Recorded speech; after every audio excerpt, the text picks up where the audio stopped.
All right, graphing circles. I think this is really neat. So for starters, we need a general circle equation. The general circle equation, we have parentheses squared plus parentheses squared equals r squared, where that's our radius. So we're going to have x minus, we'll use the points h and k. I think those are the standard. H and y minus k. H and k are is the center of our circle. So we'll say center. And r is radius. Now, something important here to notice is that there is not a number here. If we were to have a number there, it would be an ellipse and not a circle. Something else to notice is that there is not a y equals, right? Our y is going to be squared. If we look at the y, it's squared. So this is not a function either, right? Normally we deal with functions. This might be the first thing that we graph that is not a function, because it would fail the vertical line test. Because we think about, well, we've got a graph in our circle, and we do the vertical line, well, it touches two things. So it fails the vertical line test. This is not a function, but we can still graph it. So let's look at number one. I think it'll be easier whenever we start going. So first I look at my radius because I think that's easier. So r squared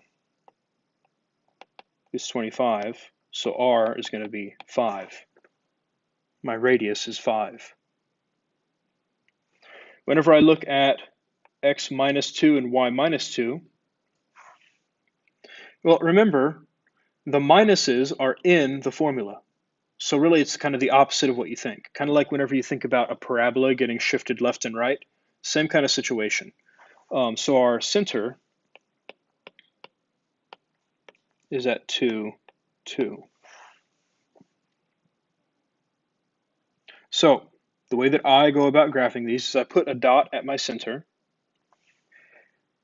and then I'm going to put a dot on the edge of my circle, up, down, left, and right. So I'm going to count up 5 dots. So 5 and 2 gives me 7. So there's the top piece of it. The down version is going to be -3, and the right is going to be 7, and the left is going to be -3 again. So we should kind of be able to see that in our head, how it works. And I'm going to try to get this to graph really nicely. We'll see if that works. No, that's pretty close. I understand that if you're graphing this by hand, it won't look very nice. That's kind of the way that this goes. Graphing circles doesn't look nice. But it is interesting to be able to see how this works. You think about the squared term here.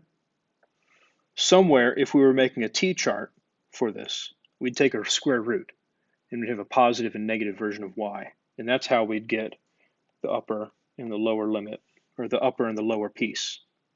I don't know, just kind of neat. So, number 2. Our radius, well, r squared is 9, so r is 3. The center, I'm not even going to write center down. Well, we know that x minus 2 means a shift right 2. And the y doesn't have any parentheses or anything there. So we could say, well, y plus 0, right? So that's a shift of 0. So I'm going to put a dot at the point 2, 0. And then I'm going to put a dot up, down, left, and right, 3 units.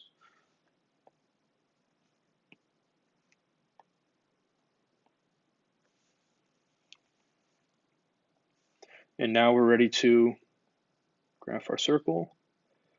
And that was pretty bad, but it works.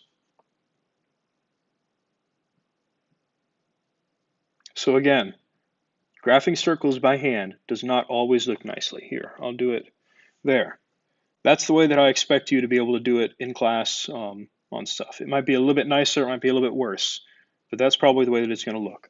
While I'm graphing them, I'm going to try to make them look a little bit nicer just because I have the technology to do that.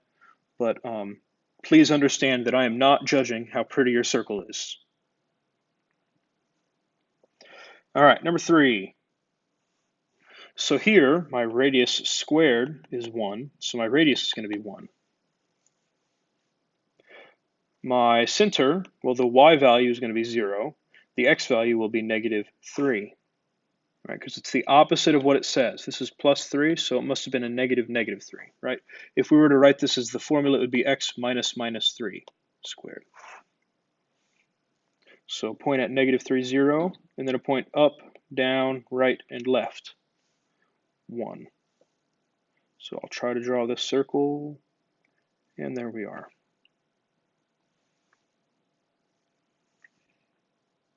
All right, number 4. Now, even though we have a fraction here, it really isn't any harder. My radius is going to be 3, right, because it's square root of 9. And then my center is going to be at negative 4, negative 7 halves.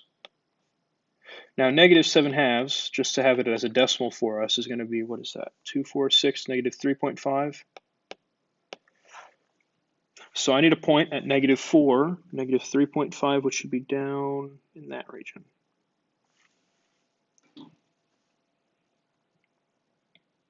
So I need to go up, down, left, right, 3. So if I go right 3, I'll be here. Left 3, I'll be here. Up 3 would be, well, 1, 2, 3. There we are. Now I go in to draw it, and it looks something along the lines of that. All right, that's number 4. Moving on. Number 5, my center is at 2, 2, and my radius is 2.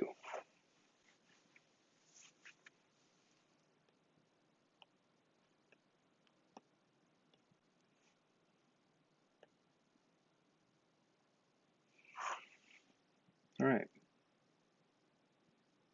So I got my 2, 2. I did the square root of 4, and then I graphed all 5 points. Number 6, my center is going to be, well, I'll do my radius first. My radius is going to be 2 again, because the square root of 4 is 2. My center is going to be at negative 3, positive 3. Right? The negative 3 came from this 3, and the positive 3 came from that 3. So negative 3, 3 is going to be right there, and then up 2, right 2, down 2, and left 2. And there's my circle.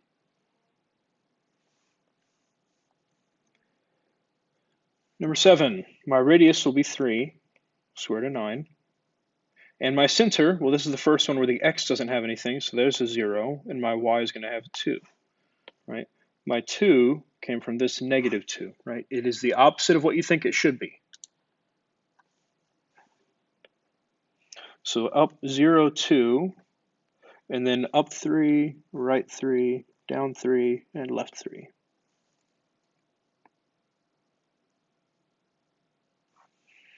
There we are. All right, last one. My radius will be 3. There's all kinds of 3's in this one. This comes from there. And then I have the point negative 3, negative 3. This comes from there. And this comes from there. So negative 3 is going to be right there. And then I need my other points. And then I can graph my circle. All right, there we are.